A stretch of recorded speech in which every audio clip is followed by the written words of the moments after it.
بالکل ایسے ہی جیسے میرے دوست وحید نے کیا تھا۔ وہ بھی تو پہلے ایک لڑکی کو چھوڑ چکا تھا اور اب دوسری لڑکی کے ساتھ گھوم رہا تھا۔ آنے والے کچھ دنوں میں اس نے دوسری لڑکی کو بھی چھوڑ دیا تھا۔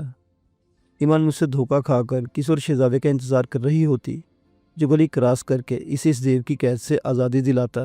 محبتیں اتنی آسانی سے نہیں ملتی۔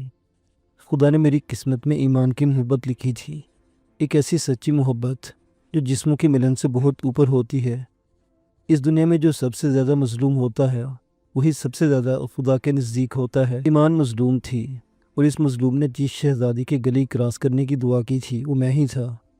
ایمان کا دل بہت بڑا تھا، وہ میری ہر خطا کو معاف کر دیتی تھی۔ چلو ایمان باجی، عامر نے اس کا ہاتھ پکڑ لیا اور باہر جانے کے لیے چل پڑا۔ میرا آج کا دن ضائع چلا گیا۔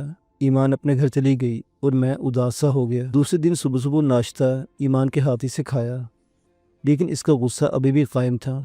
دوپہر کو میں اسکول سے گھر آیا تو ارم کے ساتھ بیٹھ کر بہانے سے ایمان سے بات کرنے کی کوشش کر رہا تھا، لیکن وہ مجھے یکسر نظر انداز کرتی رہی۔ وہ میری ہر بات کا سادہ سا جواب دیتی اور پھر دوبارہ ارم سے باتیں کرنے میں مشغول ہو جاتی۔ اسکول کی باتیں، کام کی باتیں اور گھر کی باتیں، وہ ایک دوسرے سے باتیں کرتی جا رہی تھی اور میں بیوقوفوں کی طرح ان کے منہ دیکھ رہا تھا۔ میں ایمان کے دل میں اپنی جگہ بنانے میں ناکام ہو گیا تھا۔ اس نے میری خواہش کرنا چھوڑ دی تھی۔ اپنی حرکتوں کی وجہ سے شاید میں نے ایمان کو کھو دیا تھا۔ شاید اسے کوئی اور لڑکا پسند آ گیا ہو، شاید وہ کسی اور لڑکی سے دوستی کرنے کے چکر میں ہو، یا شاید ایمان ایک بری لڑکی ہے۔ میرے ذہن میں عجیب و غریب منفی خیالات آ رہے تھے اور یہی سوچتا سوچتا میں گھر سے باہر آ گیا۔ شام تک میں یوں ہی بے مقصد گلیوں میں آوارہ گھومتا رہا۔ شام کو گھر آیا اور جلدی جلدی کھانا کھا کر باہر نکل گیا اور گلی کے اندھیرے میں کھڑا ہو کر ایمان کے باہر آنے کا انتظار کرنے لگا۔ میرے ہاتھ میں 1 روپے کا نوٹ تھا۔ مجھے معلوم تھا کہ ایمان کبھی بھی میرے ساتھ باہر نہ جاتی، وہ آج بھی عامر کو ساتھ دے کر گھر جاتی۔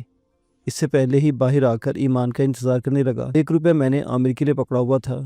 میں اسے 1 روپیہ دیتا تو وہ دکان پر کلفی کھانے کے لیے ایمان کو گلی میں ہی چھوڑ کر چلا جاتا۔ میرا آج ایمان سے زبردستی کرنے کا ارادہ تھا۔ نانو یار، لڑکی چاہے جتنی بھی بہادر ہو، اگر رات کو اس کا ہاتھ پکڑ لو تو وہ کبھی بھی شور نہیں مچاتی، اسے اپنی بدنامی کا ڈر ہوتا ہے۔ میں اپنا دل مضبوط کرنے لگا۔ مجھے گلی میں انتظار کرتے ہوئے آدھا گھنٹہ ہوا تھا جب ہمارے گھر کا دروازہ کھلا اور عامر ایمان کے ساتھ باہر آ گیا۔ راضی بھائی، آپ باہر کیوں کھڑے ہوں؟ گلی بالکل سنسان تھی۔ ایمان مجھے باہر دیکھ کر ڈر گئی۔ یار، گھر میں گرمی لگ رہی جس سے تازہ ہوا لینے کے لیے باہر آ گیا۔ یہ تو تم 1 روپے اور دکان سے جا کر کلفی لے کر کھا لو، ایمان کو میں چھوڑ آتا ہوں۔ میں نے 1 روپے اس کے ہاتھ میں رکھتے ہوئے کہا۔ ٹھیک ہے بھائی، میں ایمان باجی کو گھر چھوڑ کر پھر دکان پر چلا جاتا ہوں، اس نے 1 روپے میرے ہاتھ سے لیتے ہوئے کہا۔ نہیں، تم جاؤ، میں چھوڑ دوں گا تمہاری ایمان باجی کو، میں نے تھوڑا غصہ دکھاتے ہوئے کہا۔ لیکن بھائی، وہ ابھی عامر اتنا ہی کہہ پایا تھا کہ ایمان نے اسے درمیان سے روک دیا۔ عامر، تم جاؤ دکان پر، میں اس کے ساتھ چلی جاؤں گی۔ اس نے میرا نام لینے سے گریز کیا۔ ٹھیک ہے باجی۔ عامر ہم دونوں کو ادھر ہی چھوڑا اور دکان کی طرف بھاگ گیا۔ چلیں، ایمان نے مجھ سے کہا اور اپنے گھر کی طرف چل پڑی۔ وہ میرے آگے آگے چل رہی تھی اور میں خاموشی سے اس کے پیچھے پیچھے چل رہا تھا۔ ہم نے خاموشی سے گلی کراس کی اور ایمان کے گھر کے دروازے پر پہنچ گئے۔ ایمان، میں نے ہاتھ بڑھا کر اس کی کلائی تھام لی۔ وہ خاموشی سے مڑی اور میرے سامنے کھڑی ہو گئی۔ اس کی کلائی ابھی بھی میرے ہاتھ میں تھی جسے اس نے بالکل چھڑانے کی کوشش نہیں کی۔ جی کیا بات ہے؟ وہ میری طرف سوال نظر سے دیکھنے لگی۔ ایمان، میں تم سے دوستی کرنا چاہتا ہوں، تم مجھے بہت اچھی لگتی ہو، پلیز مجھ سے دوستی کر لو، میں تمہارے بغیر نہیں رہ سکتا ایمان۔ میں ایک ہی سانس میں بولتا چلا گیا۔ اب میں خاموشی سے اس کے منہ کی طرف دیکھ رہا تھا۔ یہ وہی چہرہ تھا جو کل تک میری دسترس میں تھا، جسے میں نے اپنے ہاتھوں میں تھاما تھا۔ اسی چہرے کے ایک ایک حصے کو میں نے اپنی انگلیوں سے چھوا تھا۔ آج وہ مجھ سے بہت دور ہو گیا تھا۔ اس کے گلابی ہونٹ میں ان کو چھو نہیں سکتا تھا۔ اپنے لالچ کی وجہ سے میں نے ان ہونٹوں پر اپنا حق کھو دیا تھا۔ ایمان، پلیز مجھ سے دوستی کر لو، میں نے بے چارگی سے کہا۔ میرا سر ندامت سے جھک گیا۔ میں اس کی نظروں کی تاب نہ لا سکا۔ راضی، دوستی تو میں نے تجھ سے پہلے ہی دن کر لی تھی۔ دوستو، تم پہلے ہی دن میرے بن گئے تھے، لیکن شاید میں نے غلط لڑکے کو دوستی کے لیے چن لیا۔ ہاں راضی، تم اچھے لڑکے نہیں ہو، تم بہت برے لڑکے ہو، لیکن یقین کرو راضی، میں غلط لڑکی نہیں ہوں، میں ایسی ویسی لڑکی نہیں ہوں۔ شاید میں تمہاری خواہشات کو پورا نہ کر سکوں۔ راضی پلیز۔ میرے ہاتھ سے اس کی کلائی چھوٹ گئی۔ رات کی اس تاریکی میں ایمان کے گھر کے سامنے اس وقت ہم دونوں ایک دوسرے کے سامنے کھڑے تھے۔ راضی، وہ ایک ہاتھ بلا کر میرے گالوں کو چھونے لگی۔ صورتحال تبدیل ہو گئی تھی۔ آج وہ میرے چہرے پر ہاتھ رکھے اسے نرمی سے سہلا رہی تھی۔ راضی، اس نے آہستگی سے مجھے پکارا تو میں اس کے چہرے کی طرف دیکھنے لگا۔ وہی سفید چہرہ، وہی ہلکی سبز آنکھیں یہ پچھلے 4-5 دنوں سے مجھے تڑپا رہی تھی، آج ان آنکھوں میں سیلاب امڑ آیا تھا۔ راضی میری آنکھوں میں دیکھنے لگی۔ راضی، میں بہت مظلوم ہوں۔ ان 4-5 دنوں میں جو درد اور اذیت میں برداشت کر رہی ہوں اس کا تم اندازہ بھی نہیں کر سکتے۔ تم ابھی بچے ہو اس لیے شاید ان اذیتوں کو نہ سمجھ سکو۔ بچی تو میں بھی ہوں راضی، لیکن میں ان اذیتوں سے گزر رہی ہوں۔ یہ درد سہتے سہتے میں تھک گئی ہوں، میں مر جاؤں گی یہ درد سہتے سہتے۔ پلیز میرے حال پر رحم کرو۔ میں تم کو کچھ دے نہیں سکتی۔ تمہارے گھر سکون کی تلاش میں آتی ہوں۔ ہر رات میں اس بوڑھے کے بستر پر کسی لاش کی طرح پڑی ہوتی ہوں۔ میں شاید کب کی مر جاتی، لیکن تمہارے گھر والوں کی سچی اور بے لوث محبت مجھے واپس زندگی کی طرف لے آتی ہے۔ پلیز راضی، میں پہلے ہی زخموں سے چور چور ہوں، مجھے مزید زخم مت دو، مجھے معاف کر دو یار۔ مجھے اتنا حوصلہ نہیں ہے جو میں 2 محاذوں پر لڑ سکوں۔ مجھے معاف کر دو راضی۔ اس نے روتے ہوئے میرے آگے ہاتھ باندھ دیے۔ وہ سبز آنکھوں والی معصوم سی لڑکی میرے سامنے ہاتھ جوڑے رو رہی تھی۔ انسان جب درد سے ٹوٹ جاتا ہے تو رونے لگ جاتا ہے۔ وہ لڑکی بھی رو رہی تھی۔ وارے رضوان علی، آج تو نے ایک ننھی سی پری کو رلا دیا۔ میں نے زندگی میں بہت غلط کام کیے تھے، لیکن کبھی کسی شخص کا دل نہیں دکھایا تھا۔ آج پہلی بار میری وجہ سے اس لڑکی کا دل دکھا تھا۔ اپنی نفسانی خواہشات کو پورا کرنے کے لیے میں اس حد تک گر گیا تھا کہ اسے مجھے اپنی عزت کی بھیک مانگنی پڑ گئی تھی۔ وہ جینا چاہتی تھی۔ وارے رضوان، تو کتنا بے شرم ہے۔ میں نے دل میں اپنے آپ کو کوسا اور ایمان کے دونوں ہاتھ پکڑ لیے۔ کچھ دیر پہلے میری آنکھیں اور دماغ ہوس سے بھرا ہوا تھا، مگر اب اس کی جگہ ندامت اور شرمندگی نے لے لی تھی۔ مجھے ہوش آ گیا تھا۔ جانے انجانے میں بہت بڑی غلطی کر بیٹھا تھا۔ سوری ایمان، مجھ سے غلطی ہو گئی اور تم کو غلط سمجھ بیٹھا۔ مجھے معاف کر دینا ایمان، میں برا لڑکا نہیں ہوں۔ میری آواز میرے گلے میں اٹک رہی تھی۔ ایمان کے ہاتھ ابھی تک میرے ہاتھوں میں تھے اور وہ بھی رو رہی تھی۔ ایمان، مجھے معلوم نہیں کہ میری وجہ سے تمہیں اس قدر دکھ ہوگا، لیکن میں وعدہ کرتا ہوں آج کے بعد میں کبھی بھی تمہیں تنگ نہیں کروں گا۔ میری آواز بھر آ گئی۔ میں نے ایمان کے ہاتھوں کو اپنے آنکھوں سے لگایا اور پھوٹ پھوٹ کر رونے لگا۔ میری امی کہتی تھی، نانو تمہارا دل بہت سخت ہے، تمہیں کبھی بھی رونا نہیں آتا۔ یہ حقیقت تھی کہ میں بڑی سے بڑی چوٹ لگنے پر بھی کبھی روتا نہیں تھا، شاید مجھے رونا آتا ہی نہیں تھا۔ لیکن آج ایمان سے معافی مانگتے اور ایمان کو چپ کرواتے میں خود بھی رو پڑا تھا۔ ایمان، مجھے معاف کر دینا۔ میں نے ایمان کے ہاتھ چھوڑے تو اس نے آگے بڑھ کر مجھے گلے سے لگا لیا۔ گلی میں ہم دونوں ایک دوسرے کو سینے سے لگائے رو رہے تھے۔ راضی، بہت درد ہوتا ہے یار، ہر رات ایک نئے عذاب سے گزرتی ہوں۔ تم نہیں سمجھو گے، تم شاید سمجھ ہی نہیں سکتے۔ جلدی سے بڑے ہو جاؤ یار، اس سے پہلے کہ شہزادی مر جائے۔ وہ زاروں کی طرح رو رہی تھی۔ اس کے آنسوں نے میری ساری قمیص تر کر دی تھی۔ میں اسے گلے سے لگائے اس کی کمر تھپ تھپا کر اسے حوصلہ دے رہا تھا۔ ایمان، تم حوصلہ رکھو، سب ٹھیک ہو جائے گا۔ میں نے اسے تسلی دی تو اس کے رونے میں تھوڑی کمی آ گئی۔ کچھ دیر رونے کے بعد وہ خاموش ہو گئی۔ میرے سینے کی حرارت نے شاید اس کے دل کے غبار کو ختم کر دیا تھا، اس لیے وہ پرسکون ہو گئی تھی۔ راضی یار، کبھی دھوکہ مت دینا۔ وہ میرے سینے سے علیحدہ ہو کر اپنے آنسو پوچھنے لگی۔ ایمان، مجھے معاف کر دینا، یہ سپنا چاہیے تھا۔ میں ایک بار پھر اس سے معافی مانگنے لگا۔ شاید میں بہت برا ہوں ایمان، مجھے ندامت محسوس ہو رہی تھی۔ نہیں راضی، تم بہت اچھے ہو۔ تمہاری جگہ کوئی لڑکا ہوتا تو وہ بھی یہی کرتا ہے، اور وہ کبھی بھی میری جذباتوں کو نہ سمجھ سکتا ہے۔ تم اچھے ہو یار، جو میرے جذبات کو سمجھ سکتے ہو۔ میں بہت خوش قسمت ہوں جو مجھے تم جیسا دوست ملا۔ اس نے پیار سے میرے بالوں میں ہاتھ پھیرا اور دوبارہ اپنے روایتی موڈ میں آ گئی کہ تم نے مجھے اپنا دوست بنا لیا ہے، کہ آج سے ہم دونوں ایک دوسرے کے دوست ہیں۔ وہ خوشی سے جھوم اٹھا۔ ہاں یار، آج سے تم میرے پکے دوست ہو۔ وہ ابھی تک میرے بالوں سے کھیل رہی تھی۔ ابھی دوستی کوئی تحفہ وغیرہ چاہے تو بولو۔ آج تمہارے سامنے پوری کی پوری ایمان کھڑی ہے، دیکھ لو۔ اگر سینے پر ہاتھ لگانا چاہتے تو لگا لے، میں تم کو منع نہیں کروں گی۔ وہ میرے سامنے سینہ تان کر کھڑی ہو گئی۔ میں نے ایک نظر اسے سر سے لے کر پاؤں تک دیکھا۔ میں نے اس کے چہرے پر ہاتھ لگا کر تھپڑ کھایا تھا۔ کل تک میں اس چیز کے لیے مر رہا تھا، لیکن آج جب وہ خود پوری کی پوری میرے سامنے کھڑی تھی، وہ جس کے سینے میں کوئی دلچسپی نہیں رہی تھی۔ نہیں ایمان، مجھے کچھ نہیں چاہیے، میں صرف تم سے دوستی کرنا چاہتا ہوں، ایک سچی اور پکی دوستی کے علاوہ مجھے کچھ نہیں چاہیے۔ میں نے فیصلہ کن انداز میں کہا تو اس کی آنکھیں خوشی سے چمکنے لگی۔ مجھے معلوم تھا راضی، سیال کوٹیے اتنے برے بھی نہیں ہوتے، اس نے مجھے آنکھ مارتے ہوئے کہا۔ اچھا تو اس کا مطلب ہم برے تو ہوتے ہیں لیکن کم برے ہوتے ہیں، میں نے ناراض ہوتے ہوئے کہا تو خوشی سے مسکرانے لگی۔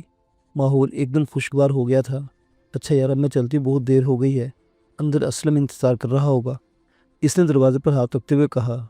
ایمان سوری یار، میں نے اسے ایک بار پھر معذرت کی تو واپس پلٹی اور مجھے دوبارہ گلے سے لگا لیا۔ 2-3 منٹ تک ہم ایسے ہی ایک دوسرے کے گلے لگے رہے۔ اس کے بعد وہ مجھ سے علیحدہ ہوئی اور دروازہ کھول کر اپنے گھر میں چلی گئی۔